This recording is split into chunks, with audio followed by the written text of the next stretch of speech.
خلق الإنسان علمه البيان.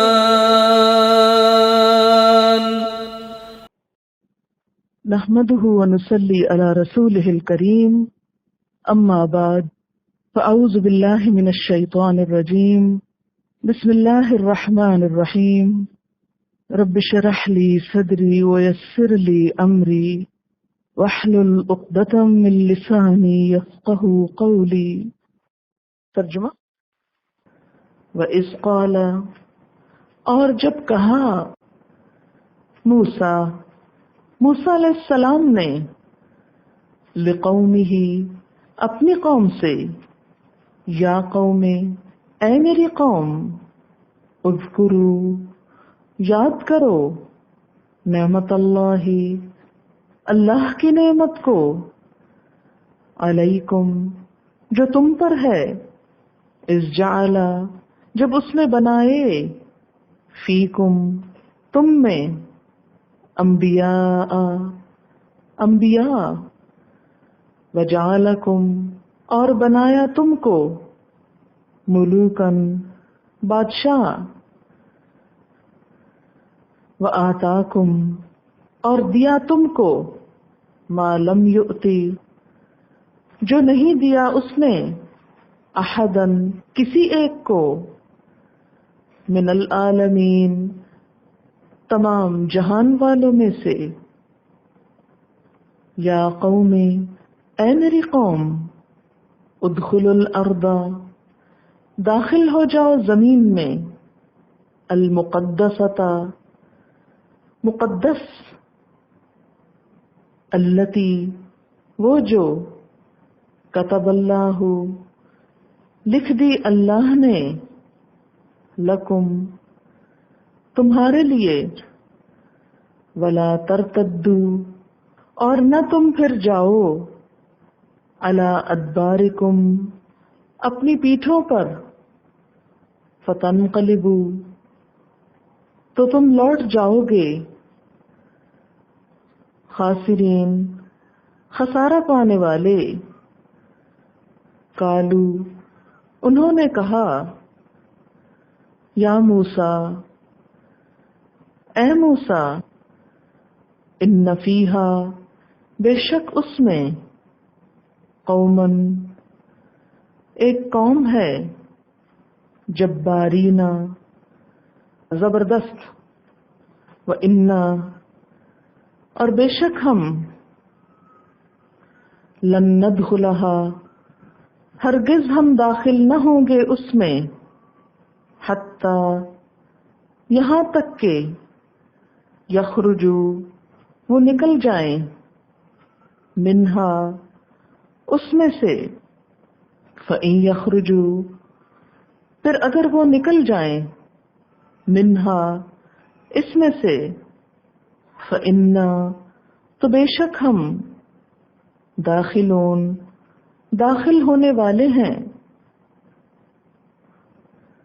قال کہا، رجلانی دو لوگوں نے، من الذین ان لوگوں میں سے، یخافون جو ڈرتے تھے، انعم اللہ انعام کیا تھا اللہ نے، علیہما ان دونوں پر، ادخلوا داخل ہو جاؤ، علیہم ان پر، الباب دروازے سے، فَإِذَا پھر جب، دخلتموہ داخل ہو جاؤ تم اس میں، فَإِنَّکُمْ تو بے شک تم، غالبون غالب آنے والے ہو، وَعَلَى اللَّهِ اور اللہ پر،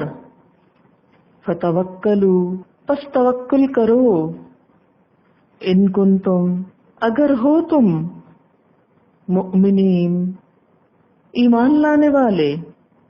قالو انہوں نے کہا، یا موسیٰ اے موسیٰ، انا بے شک ہم، لن ندخلها ہرگز داخل نہ ہوں گے اس میں،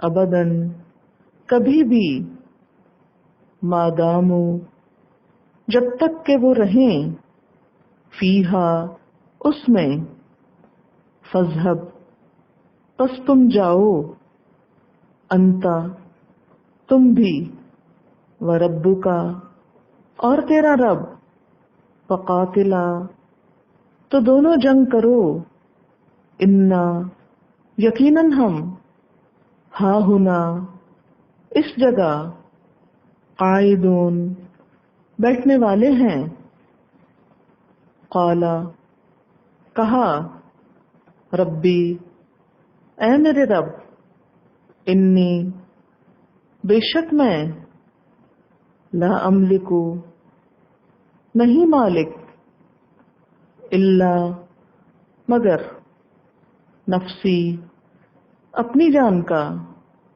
و اخی اور اپنے بھائی کا، ففرق پس جدائی ڈال دے، بیننا ہمارے درمیان، و بین القوم الفاسقین اور فاسق قوم کے درمیان، قالا فرمایا، فإنها پس بے شک وہ، محرمۃ حرام کر دی گئی ہے، علیہم ان پر، 40 سنتاً 40 سال تک، یتیہون مارے مارے پھریں گے، فی الارض زمین میں، فلا تأسا پس تم افسوس نہ کرو، علی القوم الفاسقین فاسق قوم پر۔ تفسیر۔ وَإِذْ قَالَ مُوسَى لِقَوْمِهِ اور جب کہا موسیٰ علیہ السلام نے اپنی قوم سے یعنی بنی اسرائیل سے، کیا کہا؟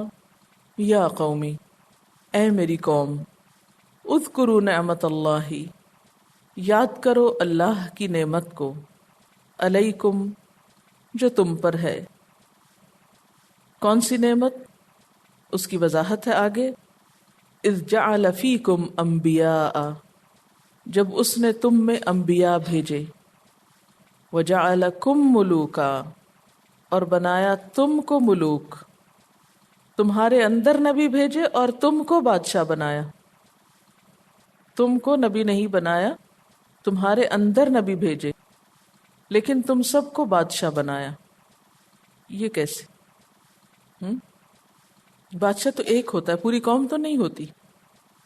بات یہ ہے کہ بسا اوقات ایک شخص کی نسبت سے پوری قوم ویسی ہی کہلاتی، مثلا خاندان غلامہ، ان کی حکومت تھی، یا بعض اوقات آپ کہتے ہیں مغل حکومت، غوری حکومت، مغلیہ دور آپ کہتے ہیں۔ جیسے ہم لوگ بھی کہتے ہیں کہ پہلے ہندوستان پر ہماری بادشاہت تھی، تو ہماری سے مراد ہم ایز اے پرسن نہیں ہے بلکہ ایز اے نیشن۔ ایک اور اشارہ اس میں ملتا ہے، وہ یہ کہ کامیاب بادشاہ وہ ہوتا ہے جو اپنی پوری قوم کو ساتھ لے کر چلتا ہے اور ان کے مشوروں کو اہمیت دیتا ہے۔ تو یا قوم اذکروا نعمت اللہ علیکم اذ جعل فیکم انبیاء وجعلکم ملوکا وآتاکم اور عطا کیا تم کو، کیا عطا کیا؟ ما لم یؤت احدا من العالمین جو دنیا میں کسی اور کو عطا نہیں کیا، یعنی تمہیں بیک وقت حکومت اور نبوت عطا کی، تمہیں دنیا کی امامت دی گئی، تمہیں طرح طرح کے معجزات دیے گئے۔ اتنی نعمتیں دینے کے بعد تم سے مطالبہ کیا تھا؟ یا قوم ادخلوا الارض المقدسۃ التی کتب اللہ لکم، اے قوم داخل ہو اس زمین میں جو مقدس ہے۔ اشارہ ہے کس کی طرف؟ بیت المقدس کی زمین، فلسطین کی طرف۔ اس زمین پہ داخل ہونے کا حکم کب دیا گیا تھا؟ فرعون سے آزادی کے بعد۔ سوال یہ ہے کہ فلسطین کو ارض مقدس کیوں کہا گیا، پاک زمین کیوں کہا گیا؟ اس لیے کہ وہاں بہت سارے انبیاء آئے، وہ زمین انبیاء کا مسکن اور مدفن ہے۔ انبیاء نے اس زمین کو بت پرستی اور شرک وغیرہ سے پاک کیا، وہاں اللہ کا پیغام بلند کیا۔ تو ان سے کہا گیا کہ اے قوم، اس زمین میں داخل ہو جاؤ جو بہت پاک ہے اور وہ تمہارے لیے لکھ دی گئی ہے۔ تمہارے کس کے لیے؟ بنی اسرائیل کے لیے۔ کیا یہ حکم ہمیشہ کے لیے تھا یا اس وقت کے لیے تھا؟ کیونکہ وہ تو آج بھی یہی کہتے ہیں، یہ تو ہمارے لیے لکھی گئی تھی، یہ مسلمان کہاں سے آ گئے؟ بنیادی طور پر چونکہ یہ زمین پاک تھی تو ان لوگوں کے لیے لکھی گئی جو اللہ کی خاطر مصر چھوڑ کر ہجرت کر کے آئے تھے اور مسلمان تھے اپنے دور کے۔ جب انہوں نے اپنا منصب چھوڑا، اپنی ذمہ داری بھلائی، تو اللہ تعالیٰ کا یہ وعدہ بھی ختم ہو گیا، فاذکرونی اذکرکم اوفوا بعہدی اوفی بعہدکم۔ جب انہوں نے اپنا وعدہ نہیں نبھایا تو اللہ تعالیٰ کا وعدہ بھی کیسے پورا ہو ان کے لیے؟ انہیں کیا حکم دیا گیا تھا کہ ایک پیغمبر آئے گا، تم اس پر ایمان لانا، اس کا ساتھ دینا، لیکن انہوں نے اس کا انکار کر دیا۔ جب انہوں نے اللہ کے رسول کا انکار کیا تو پھر یہ زمین ان کی نہ رہی، اور ویسے بھی ان کی کتاب، ان کی شریعت، ان سے کیے ہوئے وعدے منسوخ، تو کوئی اس غلط فہمی میں نہ رہے۔ وَلَا تَرْتَدُّوا عَلَىٰ أَدْبَارِكُمْ، اور اپنی پیٹھوں پر، اپنی پشتوں پر مت پھر جانا، مرتد نہ ہو جانا، ورنہ کیا ہوگا؟ فَتَنْقَلِبُوا خَاسِرِينَ، تم نقصان اٹھانے والے ہو کے پلٹو گے۔ اب ہو گئی نا وہی بات کہ اللہ نے تو زمین لکھی تھی تمہارے لیے، لیکن تم نے اللہ کی بات نہ مانی، لہذا نقصان اٹھایا۔ قالوا یا موسیٰ، کہنے لگے اے موسیٰ، ان فیہا قوما جبارین، اس میں ایک جابر قوم رہتی ہے۔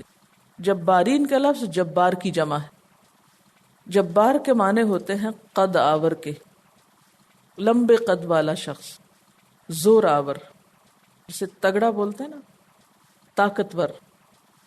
عربی میں جبار کھجور کے درختوں کے لیے بھی آتا ہے جو بہت اونچے ہوں۔ جب موسیٰ علیہ السلام نے ان سے کہا کہ اس سرزمین میں داخل ہو جاؤ، یہ اللہ نے تمہارے لیے لکھی ہے، اور پیچھے نہ پلٹو ورنہ تمہارا نقصان ہوگا، کہنے لگے موسیٰ ہمیں تو بہت ڈر لگتا ہے، وہاں بڑی جابر قوم رہتی ہے، بڑے زور آور طاقتور لوگ رہتے ہیں۔ ان کو کیسے پتا چلا تھا؟ یہ تو تھے ہی نہیں وہاں۔ کہتے ہیں کہ حضرت موسیٰ علیہ السلام نے کچھ لوگوں کو ساری قوم سے پہلے بھیجا تھا تاکہ وہ حالات کی تحقیق کر کے، کیونکہ سال ہر سال کے بعد یہ واپسی ہو رہی تھی، تو اس میں داخل ہونے سے پہلے وہاں کے حالات معلوم کروائے، اور بھیجی گئی ٹیم سے یہ کہا کہ تم آ کر یہ فیکٹس جو ہیں لوگوں کو نہ بتانا، لیکن انہوں نے عیاں کر دیے۔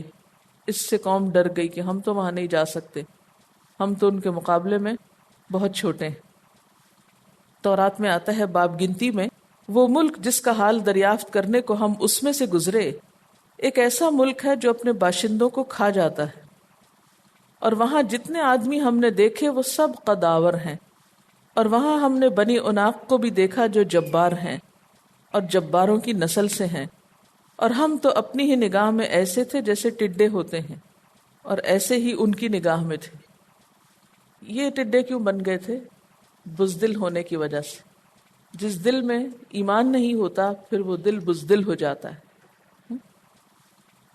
انہوں نے ڈر کے اپنے نبی سے کہا وَإِنَّا لَن نَدْخُلَهَا، ہم تو اس میں ہرگز داخل نہیں ہوں گے، ہمیں تو بہت ڈر لگتا ہے۔ حَتَّى يَخْرُجُوا مِنْهَا، یہاں تک کہ وہ سب نکل جائیں اس سے۔ اللہ تعالیٰ پہلے ان کو نکال دے پھر ہم اندر جائیں گے۔ فَإِن يَخْرُجُوا مِنْهَا فَإِنَّا دَاخِلُونَ، پھر اگر وہ خود نکل جائیں وہاں سے تو ہم بھی چلے جائیں گے، ہم بھی داخل ہو جائیں گے۔ لیکن صحابہ کرام نے حضور صلی اللہ علیہ وسلم کے ساتھ کیا معاملہ کیا؟ جب جنگ بدر پر جانے کے لیے بہت تھوڑے لوگ تھے تو انہوں نے کہا کہ اللہ کے رسول صلی اللہ علیہ وسلم ہم اس طرح نہیں کہیں گے جیسے بنی اسرائیل نے کہا تھا بلکہ ہم آپ کا ساتھ دیں گے خواہ حالات کیسے بھی کیوں نہ ہو۔ لیکن بنی اسرائیل نے اپنے نبی کا ساتھ نہیں دیا اور اپنے علاقے میں واپس داخل نہ ہوئے۔ اچھا، سوال یہ پیدا ہوتا ہے کہ کیا یہ زیادتی نہیں؟ ہو سکتا ہے آپ کے ذہن میں خیال آیا ہو، کیونکہ میرے اپنے ذہن میں آیا تھا، اس لیے میں آپ کا بھی ذہن صاف کرنا چاہتی ہوں، کیونکہ اللہ نے پھر اس کا جواب بھی خود ہی دیا کہ ایک قوم بس رہی ہے، اس نے اس علاقے کو بسایا ہے، آباد ہے، اب ایک اور قوم آ رہی ہے اور اس سے کہہ رہی تم یہاں سے نکلو، ہم یہاں آنا چاہتے ہیں۔ نمبر ایک یہ کہ اوریجنلی یہ جگہ بنی اسرائیل کی تھی۔ مصر میں جب حضرت یوسف علیہ السلام کی حکومت تھی تو انہوں نے اپنے والدین اور سارے لوگوں کو، سب رشتہ داروں کو وہیں بلا لیا، اور تقریباً 65 لوگ تھے یا کچھ کم و بیش، جو کنعان فلسطین چھوڑ کر مصر جا بسے۔ وہاں پھر ان کی یہ نسلیں لاکھوں تک پہنچی، لیکن ایک وقت ایسا آیا، کیونکہ پیچھے آپ پڑھ چکے نا، فَنَسُوا حَظًّا مِّمَّا ذُكِّرُوا بِهِ، اللہ کی دی ہوئی تعلیمات کو انہوں نے بھلا دیا، ان پہ غلامی مسلط ہو گئی۔ اب یہ تھا کہ یہ قوم بنیادی طور پر انبیاء کی اولاد تھی، یہ ابراہیم اور اسحاق اور یعقوب علیہ السلام کے بچے تھے، انہیں اللہ نے اپنے دین کے کام کے لیے چنا تھا، انہیں کسی خاص مقصد کے لیے بھیجا گیا تھا، اور چونکہ ان کا وطن وہ تھا، ان کی جگہ وہ تھی، اور وہ ارض مقدس تھی جسے اللہ تعالیٰ ایک چنی ہوئی قوم کو دینا چاہتا تھا، جسے اس نے اپنے دین کے کام کے لیے چنا تھا۔ ان کا کام تھا کہ وہ ان جباروں کو بھی دین کا پیغام سناتے جا کر، لیکن مسلسل غلامی کی وجہ سے ان کے اندر بہت کمزوری اور پستی آ گئی تھی، اور انہیں وہ مقدس جگہ جہاں ان کا قبلہ بننا تھا، جسے ایک مرکز بننا تھا، اور جسے اللہ تعالیٰ نے کئی اعتبار سے چنا تھا، وہاں پر ان کو بھیج کر کام لینا تھا۔ اس سے ایک اور بات پتہ چلتی ہے کہ زمین اہمیت رکھتی ہے، ہر زمین کی تاثیر فرق ہوتی کہ نہیں ہوتی۔ زمین تو ساری اللہ ہی کی ہے اور لوگ ہی اس کو پرامن بناتے ہیں، جیسے حضرت ابراہیم علیہ السلام نے دعا مانگی تھی کہ اللہ اس شہر کو پرامن بنا دے، رب اجعل ھذا بلدا آمنا، لیکن ہم تو نہیں مانگتے، اور پھر صرف دعائیں نہیں مانگی جاتی، کوشش بھی تو کی جاتی ہے۔ زمین کے مختلف علاقوں پہ بسنے والے لوگوں کی عادات اور جو رہن سہن ہے، وہ ان کے اخلاق، ان کے معاملات اور ان کے طور طریقوں پر اثر انداز ہوتا ہے۔ آپ صلی اللہ علیہ وسلم نے ہجرت کے لیے 2 علاقے چنے تھے، ایک طائف تھا ان میں سے، اور آپ کا خیال یہ تھا کہ طائف جو ہے وہ باغوں کی سرزمین ہے، ہل سٹیشن ہے، خوبصورت جگہ ہے، پلیزنٹ آب و ہوا ہوگی، اور قریب بھی ہے مکہ کے، آنا جانا بھی آسان ہوگا۔ انسانی عقل تو ایسی باتیں سوچتی ہے نا، لیکن اللہ تعالیٰ نے کیا چنا؟ مدینہ۔ آپ کے جانے سے پہلے وہ علاقہ بہت بیماریوں والا، اور وہاں کے لوگ جو تھے وہ بھی کچھ بہت اچھے لوگ نہیں تھے، بہت لڑنے جھگڑنے والے، لیکن آپ صلی اللہ علیہ وسلم نے مدینہ کی برکت کے لیے بہت دعائیں کی تھی، اللہم بارک لنا فی ارضہا بارک لنا فی مدہا، یا قوم ادخلوا الارض المقدسۃ التی کتب اللہ لکم، اے قوم ارض مقدس میں داخل ہو جاؤ جو اللہ نے تمہارے لیے لکھی ہے۔ یعنی اللہ کی پلاننگ یہ ہے کہ بنی اسرائیل یہاں پہنچے اور یہاں پر تربیت پا کر دین کا کام کرے۔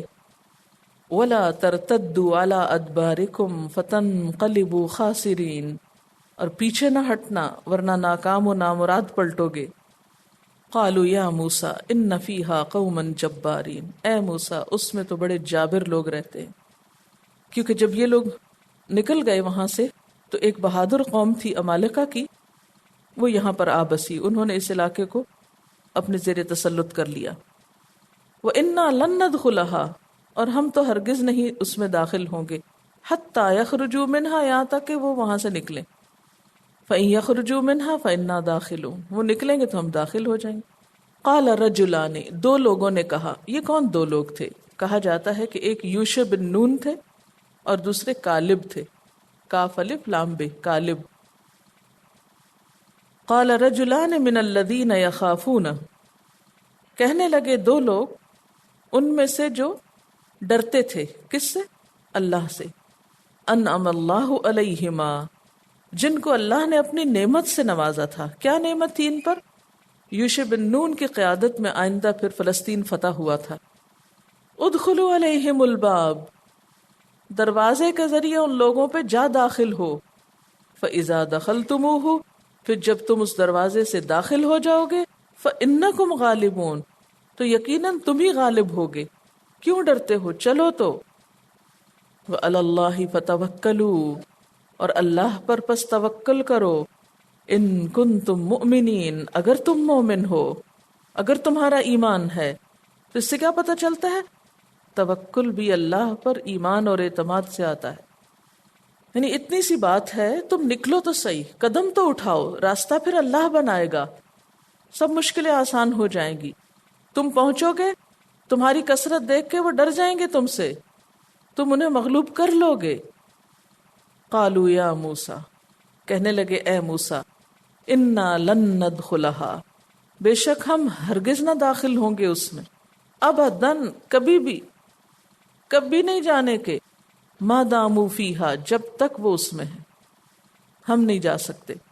فاذھب انت، جانا ہے تو تم جاؤ، وربک، اور تمہارا رب جائے، فقاتلا، دونوں جا کے لڑو، انا ہاہنا قاعدون، بے شک ہم تو یہاں بیٹھے، ہم تو یہ بیٹھے، ہم نہیں جا سکتے. اس سے اندازہ لگائیں کہ غلامی نے ان کا مزاج بدل دیا تھا.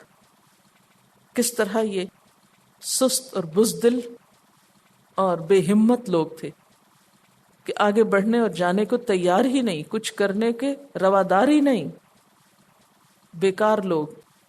قوموں کا یہ مزاج کب بگڑتا ہے اور کیوں بگڑتا ہے؟ ایسی بزدلی اور پستی اور کم ہمتی اور کمزوری کب آتی؟ جب زندگی میں بہت آسانیاں ہوتی ہیں، جب دنیا کی محبت ہوتی ہے، جب ایمان کی کمی ہوتی ہے، جب کوئی مقصد نہیں ہوتا زندگی میں، پھر آپ کیوں حرکت کریں؟ جب بغیر کوشش کے ہی آپ کو کچھ مل جائے تو آپ کیوں محنت کریں؟ قالوا یا موسیٰ انا لن ندخلہا ابدا، اور بدتمیزی دیکھیں ان کی. فاذھب انت وربک، نہ نبی کا احترام نہ اللہ تعالیٰ کا. جاؤ تم اور تمہارا خدا، تم جا کے لڑو، ہم تو یہ بیٹھے. کیسی تصویر سامنے آتی ہے نا. قال ربی، حضرت موسیٰ علیہ السلام بہت پریشان، کہنے لگے اے میرے رب، انی لا املک الا نفسی و اخی، اللہ میں تو اپنے اور اپنے بھائی کے سوا کسی کا ذمہ دار نہیں ہوں، میں تو کسی پہ کوئی ملکیت نہیں رکھتا، میرا ان پہ کوئی زور نہیں چلتا، میرا تو ان پہ کوئی بس نہیں. ففرق بیننا و بین القوم الفاسقین، ہمارے اور فاسق قوم کے درمیان جدائی پیدا کر دے، ہم تو ان کے ساتھ اب رہنا ہی نہیں چاہتے، ہمارا اب ان کے ساتھ اور گزارا نہیں. آپ خود سوچیں نا کہ جو قوم ہلنا ہی نہ چاہے، کچھ کرنا ہی نہ چاہے، تو اس کے ساتھ آپ رہ کر کیوں وقت ضائع کریں؟ میرے رب، میرے اختیار میں کوئی نہیں رہا، میری اپنی ذات ہے یا میرا بھائی ہے، بس تو ہمیں ان نافرمان لوگوں سے الگ کر دے. کہتے ہیں کہ اس کے بعد حضرت موسیٰ علیہ السلام اور حضرت ہارون دونوں کی وفات ہو گئی، اور یہ قوم اسی صحرا میں 40 سال تک رہی. وآخر دعوانا ان الحمد للہ رب العالمین. سبحانک اللہم و بحمدک، اشہد ان لا الہ الا انت، استغفرک و اتوب الیک. السلام علیکم و رحمۃ اللہ وبرکاتہ.